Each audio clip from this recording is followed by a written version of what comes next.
Hello everyone, welcome to my YouTube channel. If you are new here, please click the subscribe button and hit on the bell icon to stay updated with upcoming videos. I'll really appreciate that. Thank you. In today's video, I'm going to teach you how to convert a PowerPoint document to PDF. In two approaches, or in two ways, you can convert the PowerPoint to PDF.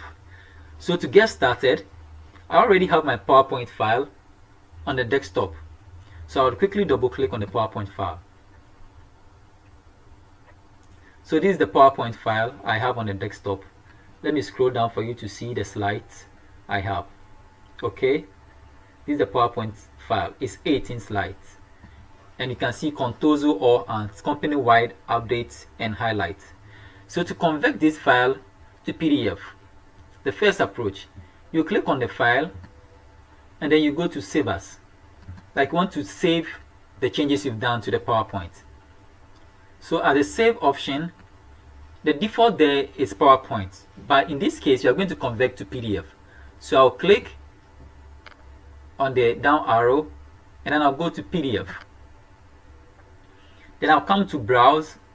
I want to change the location of the file, so the saved file. So I'll come to Browse and then click on it.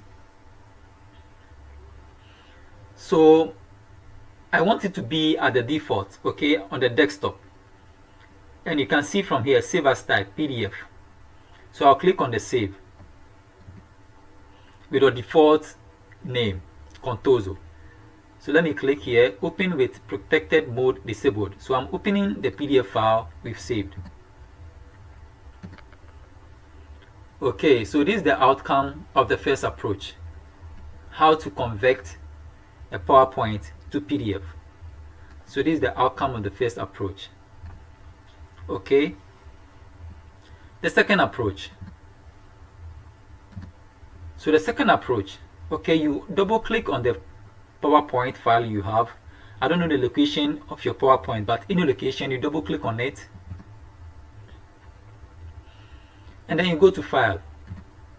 So in this case, you are going to print the PowerPoint to PDF, okay? So we'll click on Print. So you get the option here. The printer is showing Microsoft Print to PDF. Okay, so we'll click on Print. Then specify a name for our PowerPoint to PDF. Okay, so we'll specify a name for the PDF file. So I'll name it Contoso 1 because I have the first Contoso already. The first scenario we did. Okay, so this is the second scenario. So it's Contoso 1. That's the file name I want to give to my PDF file. And I'll click on Save. So you can see from here, it's printing the 18 pages. Okay, it's printing the 18 pages. So it's printing the PowerPoint file to PDF. So when it's done, I'll close the PowerPoint and you can see my Contoso 1 there. So this is the second approach, my Contoso 1 there. So let me double click on it and then we confirm. So I'll open with Protected Mode Disabled and I'll click on OK. So you see, quickly we've converted the PowerPoint to PDF. Okay, you can see we've converted the PowerPoint to PDF. Please, if you find value in this video, kindly click on the subscribe button and please click on the bell icon to be updated with current videos. Thank you for watching and bye bye.